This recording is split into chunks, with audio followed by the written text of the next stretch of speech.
Era callado y juicioso, y consideraba que la felicidad está del lado de aquel que esté satisfecho.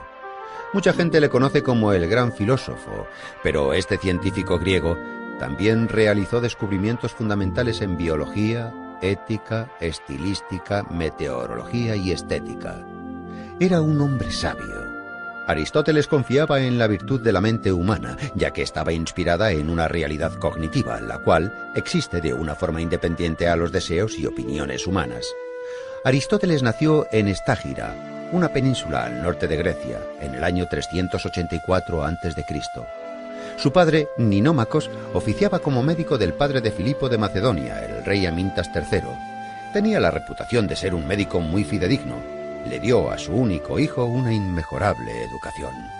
Desde su niñez, Aristóteles estaba ya destinado a seguir los pasos paternos y, en consecuencia, se comprometió muy seriamente a los estudios de farmacología y anatomía y, probablemente, asistió a su padre en varias intervenciones. En el año 367, Aristóteles viajó de Macedonia a Atenas para continuar con su educación. Durante el viaje, el joven tuvo que hacer uso de sus conocimientos médicos para salvar a un ciudadano adinerado de una infección sanguínea. Por lo tanto, con solo 17 años, Aristóteles ya estaba considerado como un excelente doctor. Una vez en Atenas, Aristóteles ingresó en la Academia Platónica. Tras 2 años de duro trabajo y esfuerzo, ya era capaz de impartir lecturas en retórica. El joven Aristóteles se ganó la confianza del viejo Platón y el derecho de unirse al círculo de los filósofos más sabios, los platónicos.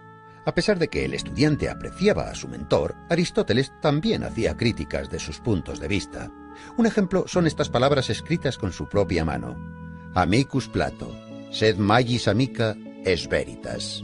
Aprecio a Platón, pero aprecio más la verdad. Tras 20 años de impartir clases en la Academia de Platón, Aristóteles creó escritos sobre lógica, física, retórica y escribió tratados sobre la vida y el alma. En el año 347, cuando muere Platón, Aristóteles se traslada a Tárnea, en Asia Menor, pues allí se encontraba otro pupilo de Platón, Hermias. Una vez allí, el filósofo le ofrece su amistad desinteresada y su ayuda como consejero político. Aristóteles dijo: «La amistad es lo más necesario en la vida, puesto que nadie podría vivir sin amigos, incluso aunque sea el más dichoso». Aristóteles residió plácidamente durante 3 años en el reino de Hermias, pero cuando éste murió, regresó a Macedonia. Con 40 años, Aristóteles tuvo una calurosa bienvenida en Macedonia. Filipo de Macedonia disfrutaba las conversaciones intelectuales del filósofo y le propuso hacerse responsable de la tutoría de su hijo, el futuro Alejandro Magno. Durante los próximos 8 años, Aristóteles fue el profesor del que sería el futuro conquistador Alejandro Magno. Ciertos históricos han llegado a observar que, sin las nociones éticas, físicas y lógicas que Aristóteles le inculcó, Alejandro no hubiera desarrollado esa habilidad de estratega militar. En el año 335, cuando el gran Alejandro ascendió al trono y comenzó con sus conquistas, propuso a Aristóteles crear unas crónicas que narrasen todas sus gloriosas victorias. Este se negó. El filósofo prefería las actividades pedagógicas y meditar tranquilamente en el seno de la naturaleza en vez de las campañas militares. Antes de cumplir los 50 años, regresó a Atenas para formar su propia escuela filosófica. La escuela aristotélica estaba cerca del santuario de Apolo Licio, y en su honor la escuela se llamaría Liceo.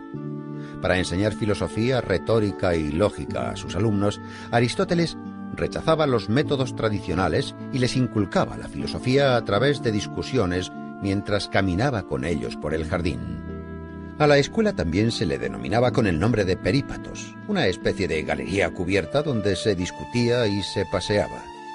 Aparte de la filosofía, en la escuela también se creaban físicos, históricos, astrónomos y geógrafos. Aristóteles les decía a sus pupilos: para tener éxito hay que seguir a los que se tiene delante y no esperar a los que se tiene detrás. Junto con algunos de sus alumnos, Aristóteles realizó varios descubrimientos en diferentes ciencias que crearon la base para investigaciones más avanzadas en siglos posteriores. Estaba muy en contacto con la filosofía de la naturaleza y así la clasificó en el mundo inorgánico, las plantas, los animales y los humanos. En política creó la reforma constitucional y el Estado sistemático. Él consideraba que la monarquía, la aristocracia y la democracia moderada eran la mejor opción. En la estética, Aristóteles introdujo el concepto de la catarsis, la clarificación del espíritu humano. Pero en el año 323, tras la muerte de Alejandro Magno, la posición social de Aristóteles se vio en peligro. En Atenas se sostenían las órdenes de los macedonios y, en consecuencia, la ciudad se vio inmersa en una reacción antimacedónica. Cuando Aristóteles tenía 60 años, bajo el conocimiento de que Alejandro había seguido las pautas científicas de Aristóteles, los atenienses exiliaron al sabio fuera de Atenas. El gran filósofo pasó el resto de sus días en la isla de Calcis, en Eubea. Murió en el año 322 a la edad de 62 años. En los trabajos de Aristóteles se concentran todos los conocimientos y experiencias griegas. Han pasado los siglos y al final, en el siglo XX, la República griega acuñó sus monedas con el rostro del sabio Aristóteles impreso en ellas, junto con una de sus frases. Todo hombre, por naturaleza, tiene aspiración al conocimiento.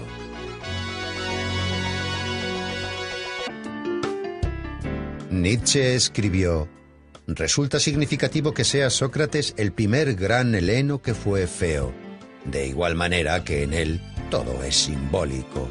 Es el padre de la lógica, la cual representa el carácter de la ciencia pura.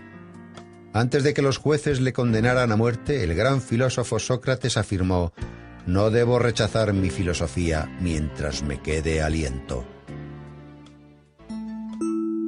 Sócrates. El antiguo filósofo griego nació en Atenas en el año 469 a.C., en la familia del cantero Sofronisto y la comadrona Fainarate.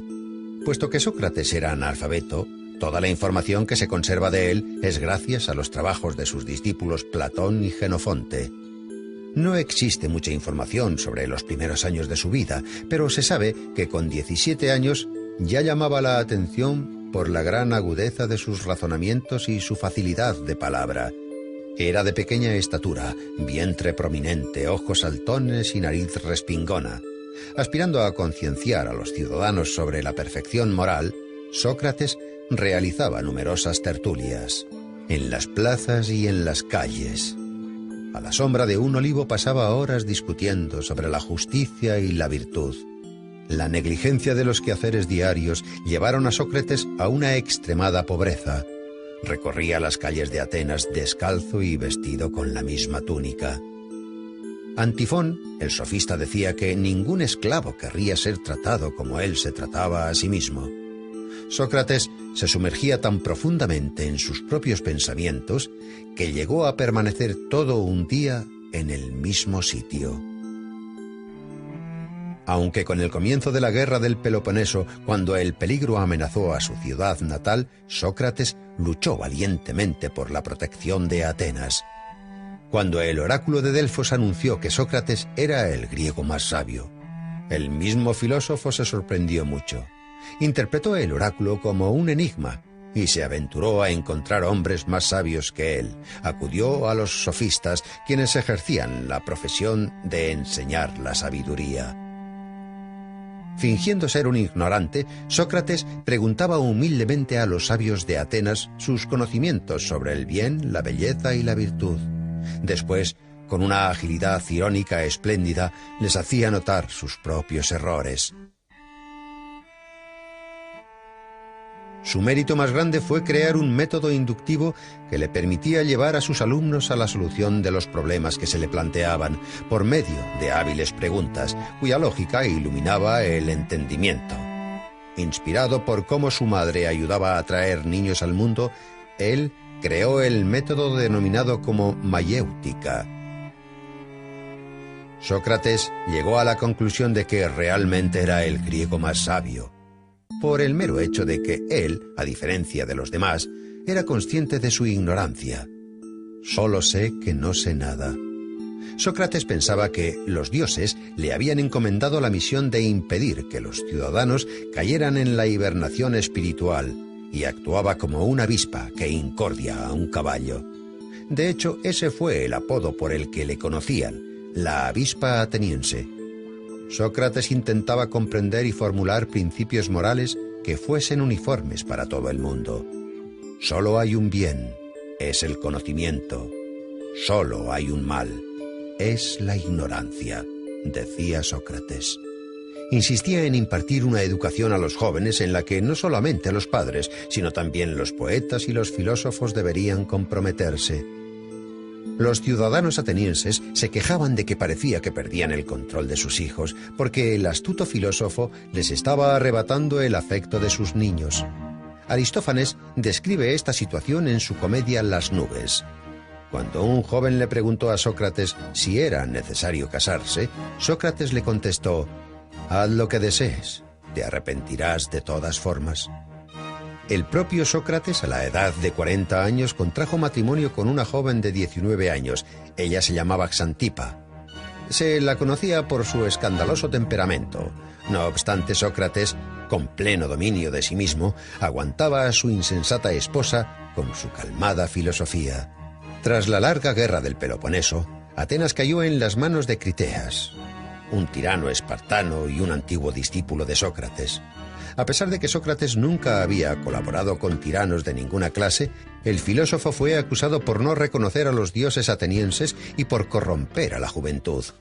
Con 70 años, cuando se presentó ante el tribunal, el viejo filósofo probó a través de construcciones lógicas que no debería ser sometido a juicio, sino ser honrado como el benefactor de la sociedad e instructor espiritual. Los jueces se enfurecieron y fue declarado culpable de todos los cargos y condenado a muerte.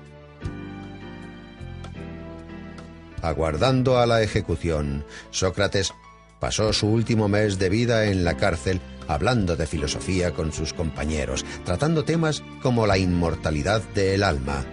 Antes de la ejecución, su amigo Crito le había facilitado una salida para escapar de Atenas. Pero Sócrates la rechazó porque creía que había que cumplir las leyes aunque fueran injustas. Cuando llegó el día, Sócrates bebió la cicuta sereno y callado. Sus últimas palabras fueron: «Crito, le debo una gallina a Asclepios». En aquellos tiempos, cuando un paciente se recuperaba, se sacrificaba una gallina a Asclepios, el dios de la medicina. Esas palabras reflejan que la muerte del cuerpo simboliza la recuperación del alma.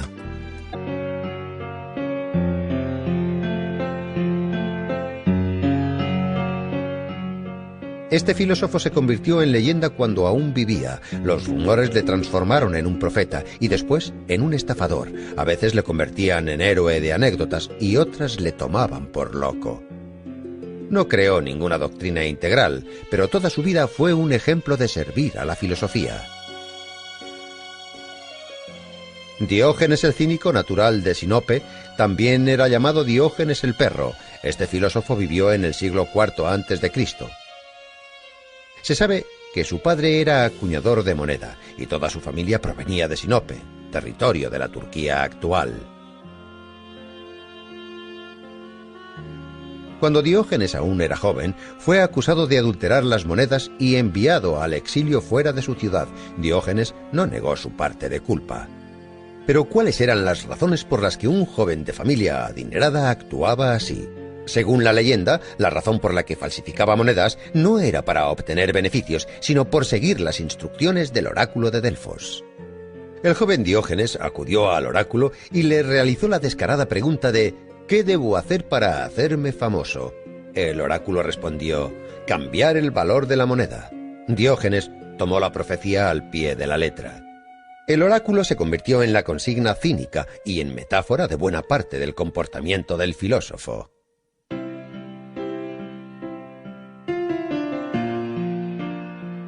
Expulsado de su Sinope natal, Diógenes viajó a Atenas, donde conoció al filósofo griego Artístenes, fundador del cinismo. Artístenes consideraba que el hombre debiera despegarse de los prejuicios que le inculcan para liberarse de las leyes de la sociedad y vivir como un perro callejero. La palabra griega kinikos, la cual deriva de kinus, significa perro. Todos los seguidores de la filosofía de Artístenes serían denominados como kínics.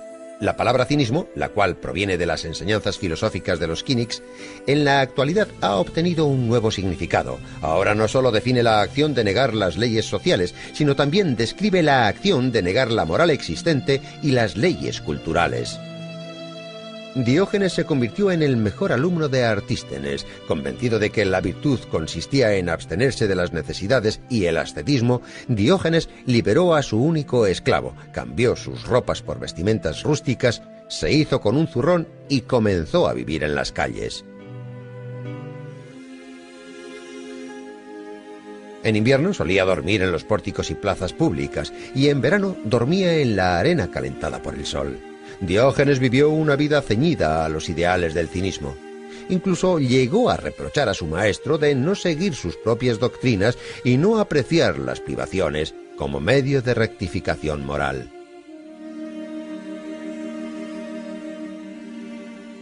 Diógenes dejó de viajar por Grecia. Cuando le preguntaban de dónde venía, él siempre contestaba: «Yo soy cosmopolita, soy un ciudadano del mundo». En una ocasión, el solitario e indefenso predicador cayó en manos de piratas. Le vendieron como esclavo a un rico de Corinto llamado Geníades. Su nuevo amo no tardó en apreciar el conocimiento especial del filósofo y le dispuso como tutor de sus hijos.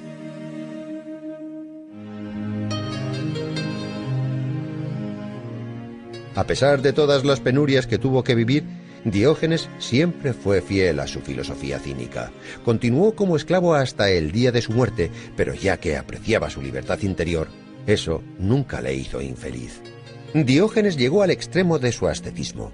En una ocasión, tras ver a un niño beber del cuenco de sus manos, destruyó el cuenco de madera que era su única posesión, además de su capa, su zurrón y su báculo. El filósofo pensaba que el hombre no necesitaba nada personal porque todo lo necesario se daba en el nacimiento. El filósofo conocido como Diógenes el perro se comportaba como un animal descarriado. Rechazaba las leyes públicas y retaba las tradiciones ya establecidas. También se cuenta que el filósofo vivía en un barril y que los días soleados caminaba con una antorcha. Cuando le preguntaban la razón de esto, él contestaba: «Estoy buscando a un hombre honesto». La gente siempre le decía: «Diógenes, ya eres demasiado mayor. Es el momento de que te calmes». Pero el filósofo contestaba: «Ya casi he terminado. Ahora es el momento de correr, no de pararse». Su peculiar estilo de vida, su extrema agudeza y su irresistible energía hicieron del filósofo una leyenda de la antigua Grecia. De las muchas anécdotas de Diógenes, hay una que cuenta que Alejandro Magno en persona acudió a ver al filósofo. Alejandro Magno encontró al filósofo descansando en un ciprés cerca de Corinto. El omnipotente Alejandro se dirigió a Diógenes diciendo: «Puedes pedirme todo lo que desees». Entonces, la lengua afilada de Diógenes respondió: «Deseo que te apartes, me estás tapando el sol». Las crónicas históricas afirman que el filósofo vivió hasta una avanzada edad. La profecía del oráculo de Delfos se cumplió. La vida del filósofo desafió las bases de la sociedad y cuestionar las morales públicas le convirtió en toda una leyenda. El filósofo cínico de Sinope se convirtió en el símbolo de la libertad y la felicidad. Incluso el omnipotente Alejandro Magno, estando al filo de la muerte, dijo: «Si no fuera Alejandro, hubiera querido ser Diógenes».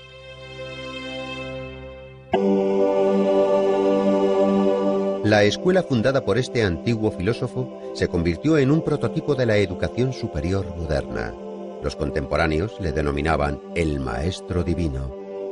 En sus obras se habla de una sociedad ideal y una inmortalidad del alma.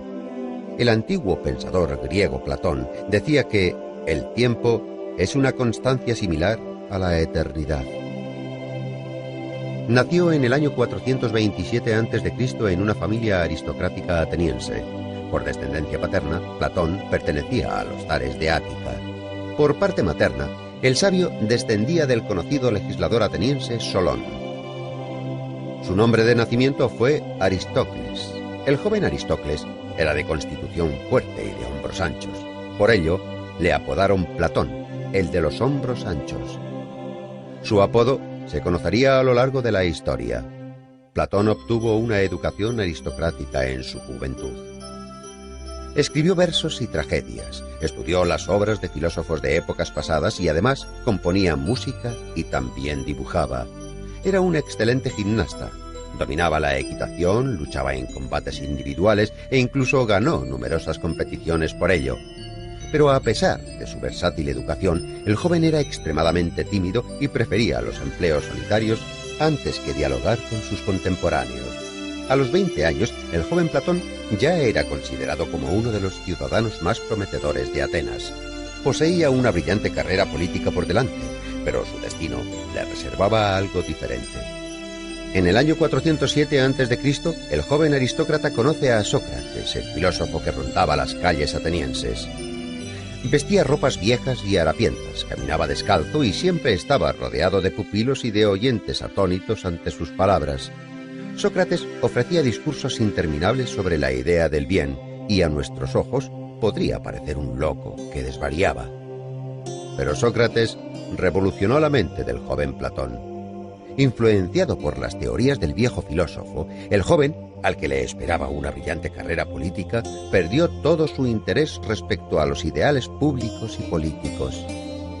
Platón comprendió entonces que una sociedad basada en tales ideales estaba condenada a la destrucción y para rescatarla había que buscar una manera nueva de hacer las cosas. En el año 399, la trágica muerte de Sócrates obligó a Platón a dejar Atenas. Pasó 12 años de su vida viajando por Grecia y el sur de Italia. Participó en la guerra de Corinto. En Sicilia fue capturado y convertido en esclavo, pero uno de sus amigos le liberó. Entonces decidió volver a su Atenas natal, donde fundó la escuela filosófica a la que bautizó con el nombre de Academia. Esta se convirtió en la escuela más famosa de toda la antigüedad clásica y permaneció abierta durante cientos de años, hasta que, en el año 529 después de Cristo, el emperador romano Justiniano I cerró sus puertas para siempre. La filosofía de Platón cambió la antigua representación del mundo. Sus teorías sobre los comienzos individuales del mundo y sobre la inmortalidad del alma se convirtieron en un prototipo de la religión cristiana. Platón comparaba el alma humana con una cuadriga, donde caballos blancos y negros tiraban de ella, los comienzos nobles y malvados del hombre. El ecuestre, que maneja la cuadriga, es la razón. Cuando el ecuestre domina los caballos negros, el comienzo del alma, el alma puede crecer hasta asimilarse a la de los dioses. Uno de los temas centrales en la filosofía de Platón, el cual se expone detalladamente en su obra República, es la estructura ideal de la sociedad y el Estado. Platón confiaba en la realización y en la encarnación de sus ideas. Para esa misma causa, a los 61 años Platón emprendió un viaje a Sicilia. Dionisio I, el tirano de Siracusa, alababa la filosofía de Platón e invitó al filósofo a llevar a cabo las reformas deseadas. Platón esperaba poder transformar Siracusa en un estado ideal, pero al verse envuelto en varios juicios, el filósofo tuvo que dejar la ciudad. No obstante, la decepción de Platón no fue extrema. 5 años más tarde regresó a Sicilia e intentó realizar su tan ansiada transformación de nuevo. Tampoco tuvo éxito esta vez. Tras este fracaso, Platón no volvió a abandonar su Atenas natal. Dedicó su vida a la academia. El filósofo murió en el año 347 a.C., dejando tras de sí una amplia herencia de escritos. Obras de Platón fueron transformadas en diálogos. A pesar de los años, estas obras siguen despertando el interés de las mentes científicas. La leyenda griega más conocida, escrita por Platón, fue el mito de Atlantis, una isla fértil, poblada y con una civilización avanzada. Como consecuencia de un cataclismo desconocido, probablemente un terremoto, Atlantis se sumergió en las aguas. Este pequeño episodio, escrito en el diálogo de Platón Crito, ha suscitado numerosas hipótesis. Los científicos discuten sobre el lugar, la época y, en general, sobre la posible existencia de la mítica Atlantis. En el año 2004, el Dr. Kunz, de la Universidad Alemana de Wuppertal, llevó a cabo un análisis vía satélite que mostraba fotos de ciénagas saladas cerca de la ciudad española de Cádiz. En las fotos se apreciaban claros remanentes de construcciones antiguas que concordaban con los relatos platónicos. El alemán creyó que Atlantis no era una isla, sino tierras bajas que fueron destruidas a causa de una inundación entre los años 800 y 500 a.C. El antiguo pensador griego, quien dejó una extensa cadena de pupilos y actualizó la filosofía antigua, dijo una vez: «El hombre es una especie de juguete inventado por Dios. Dejadle jugar por tanto a los juegos que más le diviertan, a pesar de que eso contradiga a lo que se cree bueno en nuestros tiempos».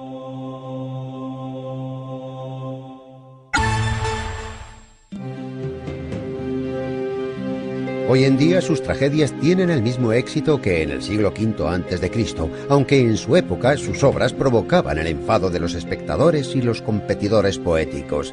¿Cómo se atreve ese insolente poeta a alterar las tradiciones más fundamentales? Puede que esta sea la razón por la cual los historiadores que trabajaron en la biografía del poeta lo hicieran de tal forma que tantos siglos después es complicado diferenciar entre los datos falsos y los verdaderos que rodean la vida del dramaturgo. Una cosa está clara: a pesar de todo el peso de las innumerables críticas, Eurípides está reconocido como uno de los mejores poetas trágicos griegos. Los antiguos historiadores adoraban encontrar vínculos extraordinarios en los acontecimientos históricos. Solían afirmar que Eurípides nació el día de la gran victoria de los griegos sobre los persas en una isla cercana a Salamina. Por ello, el autor estaba destinado a alcanzar la gloria. Existen otras teorías que apuntan que el dramaturgo nació unos años más tarde, en el 484 a.C., y que el hecho de que se convirtiese en uno de los mejores autores de su época fue por méritos propios. Los poetas atenienses y contemporáneos de Eurípides no tenían por costumbre elogiar los poemas de otros. En esa época las críticas se reducían a banales comentarios. En el campo de las batallas literarias, los enemigos de Eurípides le atribuían sangre humilde y defectos físicos y mentales. Cuenta una leyenda que el autor sentía un odio inmenso por las artes y por las mujeres.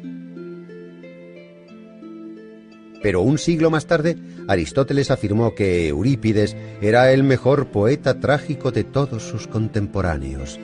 5 siglos más tarde, Eurípides fue nombrado el pensador que prefería la soledad de la orilla del mar antes que las concurridas calles de la ciudad.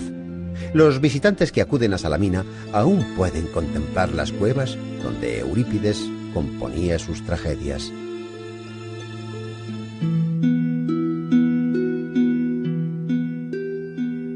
Como otros trágicos, las obras de Eurípides tratan de leyendas y eventos de la mitología que describen crímenes, asesinatos, venganzas, perjurio, incesto, autosacrificios glorificados, severidad, devoción y valentía. Eurípides usaba los mitos de forma inteligente. Fue el primer poeta griego en mostrar a la gente tal y como era en su vida real, con sus defectos y sus conflictos. Los héroes de las obras de Eurípides eran personas comunes con sus debilidades y sus grandezas. En la tragedia Ifigenia en Táuride, la hija de un zar, habiendo superado el miedo a morir, algo natural en todo ser humano, sacrifica su vida deliberadamente por el bienestar de su pueblo. Otra heroína, Fedra, elige la muerte con el objetivo de limpiar su nombre, y en su última carta calumnia a su hijo adoptivo. En el año 455 a.C., Eurípides participó por primera vez en el concurso anual de dramaturgos. Durante más de medio siglo fue el competidor más duro del conocido Sófocles. Escribió alrededor de 100 tragedias, aunque solo consiguió hacerse con 4 victorias y la quinta se la otorgaron después de su muerte. Solo han llegado 18 escritos del autor hasta nuestros días.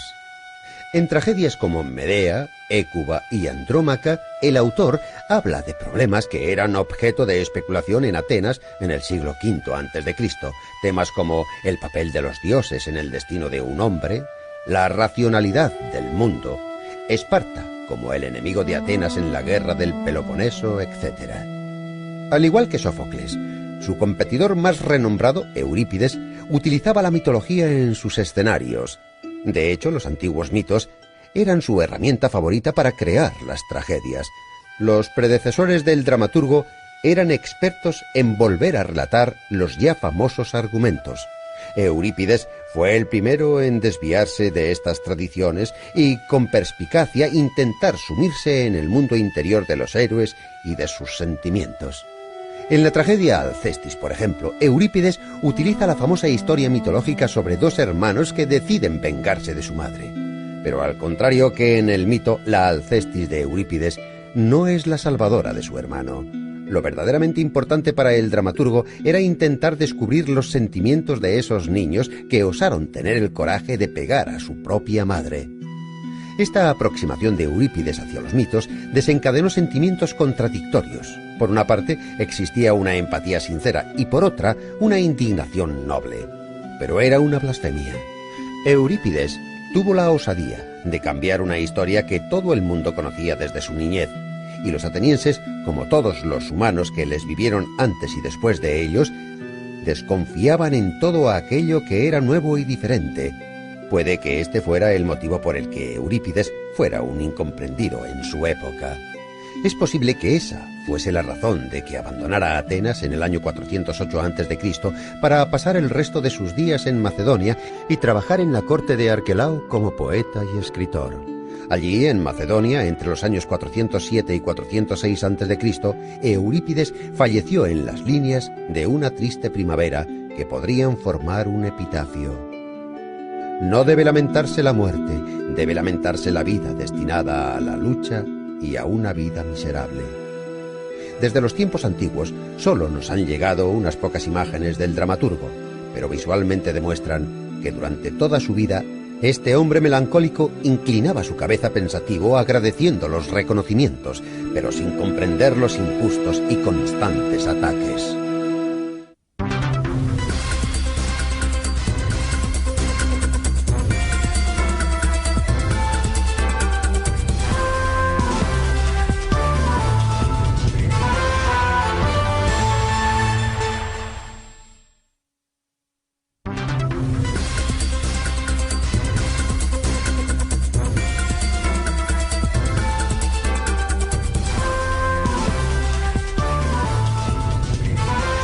Canal Enciclopedia.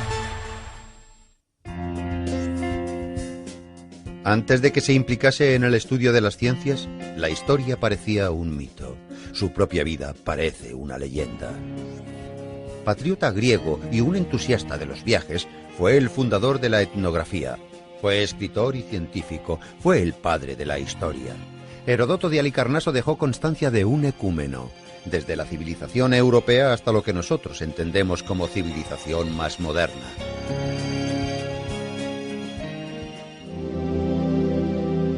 Heródoto, el futuro historiador, nació en el año 284 a.C. en el seno de una familia rica y noble en Halicarnaso, una colonia griega situada en Asia Menor. A pesar de que Heródoto era un ciudadano persa, era heleno por parte materna. Le encantaba escuchar las historias de los marineros que buscaban la libertad de la amada ciudad griega Atenas, donde los emperadores Solón y Clístenes llevaban a cabo las reformas democráticas. Pero en su ciudad natal, el tirano Ligdamis luchaba por hacerse con el poder. El joven Heródoto, junto a otros seguidores de la democracia, se rebelaron contra el tirano. La revuelta fue contenida y para salvar su vida, Heródoto tuvo que huir a la isla de Samos, uno de los estados más ricos de Grecia.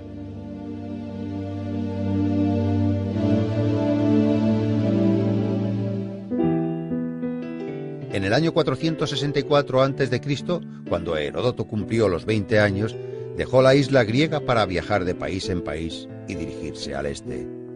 Viajó por tierra y mar y visitó lugares como Fenicia, Siria, Macedonia, Delfos y Atenas.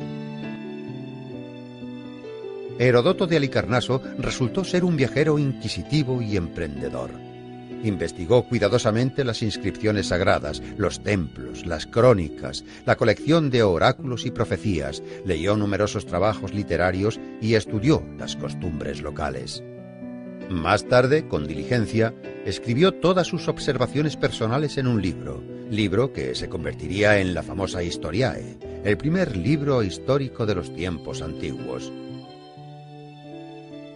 En el libro, Heródoto describía la distribución de la población de Babilonia y el método de construcción de sus edificios. El sociable ciudadano Heródoto también viajó a Egipto y allí aprendió de los sacerdotes locales que en la pirámide de Keops constaba por escrito la cantidad de rábanos, cebollas y ajos que habían comido los esclavos mientras construían la pirámide. Heródoto visitó la costa norte del Mar Negro, donde se relacionó con la tribu de los escita, que eran personas bélicas y crueles. Acorde con los relatos de Heródoto, los escita se bebían la sangre de sus enemigos y para ello utilizaban sus cráneos. Además, ostentaban los cueros cabelludos como trofeos o botines de guerra. Las descripciones sobre la vida de los escita que Heródoto escribió fueron más tarde verificadas por investigaciones arqueológicas que encontraron restos sepulcrales de la tribu en el sur de Rusia y en Ucrania. Las anotaciones de los 10 años que Heródoto de Halicarnaso había recopilado durante sus viajes se convirtió en una grandiosa obra que nunca fue titulada. No obstante, muchos historiadores creen que la obra fue titulada Historiae, que significaba investigación y desarrollo en el griego antiguo. 330 años después, en el siglo II a.C., científicos de Alejandría dividieron la composición de Heródoto en 9 tomos y los dedicaron a las 9 musas. El primer libro, por ejemplo, fue titulado Clío. La guerra de los griegos contra el imperio persa era el principal argumento de esta gran obra. Heródoto fue contemporáneo de estos sucesos. El historiador admiraba el coraje de los griegos y quería narrar para futuras generaciones las batallas que los griegos y persas soportaron durante 50 años. Más de la mitad de la obra se refiere a los antecedentes de las guerras médicas y el resto a la propia contienda. Fue una de las primeras obras escritas en prosa griega que muestra digresiones históricas, etnográficas y geográficas, así como las tradiciones, las religiones y la vida en Asia Menor. En el año 443 a.C., cuando la guerra entre griegos y persas llegó a su fin, Heródoto viajó al sur de Italia con el fin de encontrar una colonia llamada Turios. Finalmente, a la edad de 40 años, a Heródoto se le llamaba Turio, por haber ayudado a fundar esta colonia. Los investigadores opinan que este lugar fue su último cobijo. Pero no se puede excluir la posibilidad de que al final de su vida Heródoto dejase Turio para volver a Atenas. No se conoce demasiado sobre los últimos años del historiador.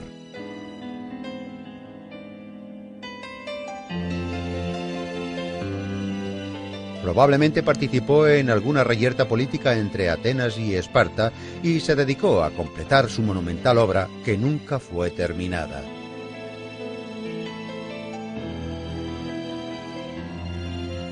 Los relatos de Historiae se detienen en el año 478, en la descripción de una cercana aldea llamada Sesta. Heródoto vivió alrededor de 60 años y murió cerca del año 425 a.C. 4 siglos más tarde, el orador romano Cicerón hablaba de Heródoto como el padre de la historia. Para los historiadores actuales, el espléndido escrito de Heródoto es una fuente de oro para obtener información sobre la historia de los países antiguos.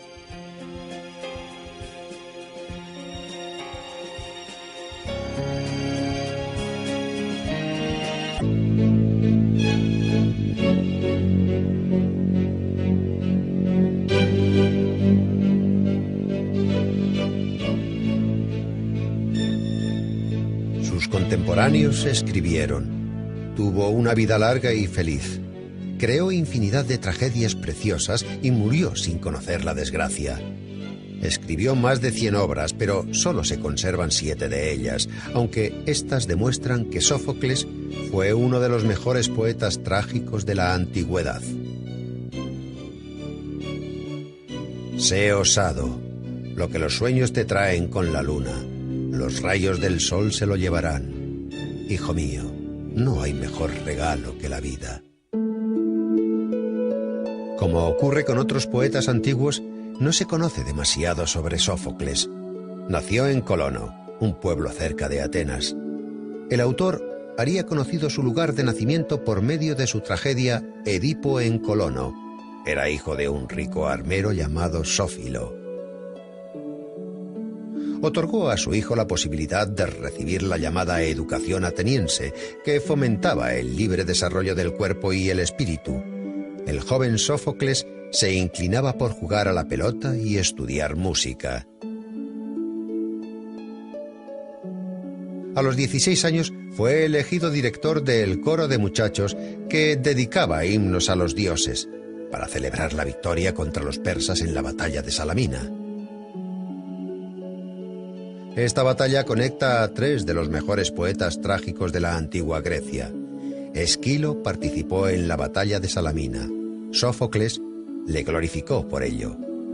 Y Eurípides nació en esa época. Según ciertos estudios, en el año 480 a.C., Sófocles ya había comenzado a labrar su trayectoria como poeta trágico.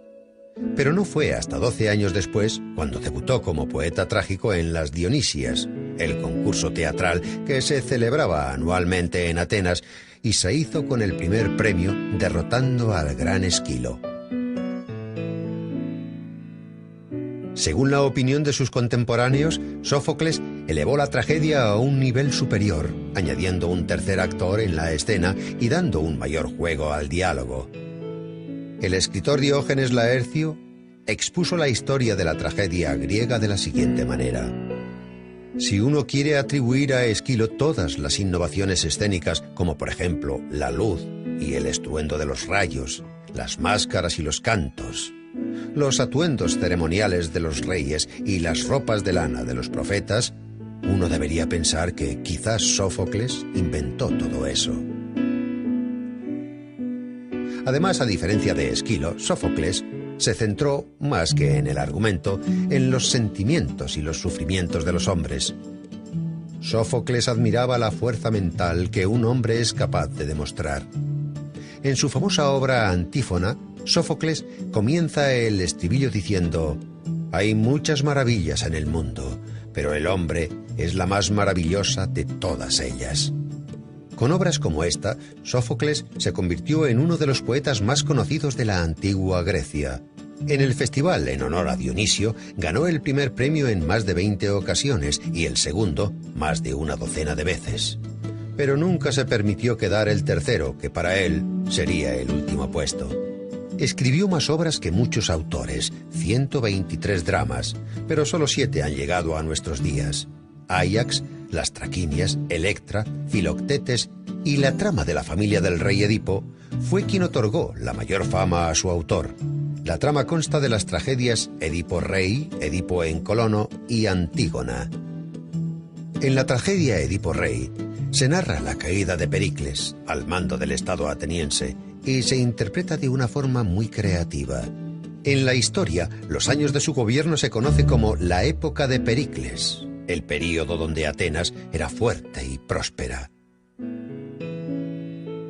Sófocles era uno de los mejores amigos de Pericles. En el año 440 a.C., ambos fueron elegidos estrategos y participaron en la expedición ateniense contra Samos, acontecimiento que recoge Plutarco en sus Vidas Paralelas. El poeta jugó un papel muy activo en la vida pública de la polis. Incluso cuando Sófocles era ya un hombre muy mayor, fue elegido como uno de los 10 consejeros que, supuestamente, devolverían los años dorados a Atenas. Sobre la vida personal de Sófocles se desconoce la mayoría. Solo se sabe que tuvo 5 hijos. Hay quien piensa que un hijo de Sófocles, llamado Lofón, intentó atribuirle a su padre una enfermedad mental causada por su avanzada edad. El poeta dijo ante el tribunal: Si estoy loco, no soy Sófocles. Si soy Sófocles, no estoy loco. Y a continuación recitó el comienzo de la tragedia de Edipo en Colono. Con admiración, el jurado se percató de que en efecto se trataba de Sófocles y por lo tanto no podía estar loco. La tragedia de Edipo en Colono fue llevada al escenario por su nieto, también llamado Sófocles. La representación tuvo lugar justo después de que, con 90 años, su abuelo Sófocles falleciera. Sófocles también era conocido por su afán a la religión. Según algunos historiadores, antes de que el templo para Asclepios, dios de la medicina, fuera construido en Atenas, Sófocles adoraba al dios en su propia casa. En su tragedia, un hombre antes de morir conoce a las Parcas. En uno de los fragmentos que se conservan, Sófocles advertía: «El hombre ha de admirar y valorar el júbilo de hoy. Los dioses cubrirán el mañana con mantos grises y oscuros».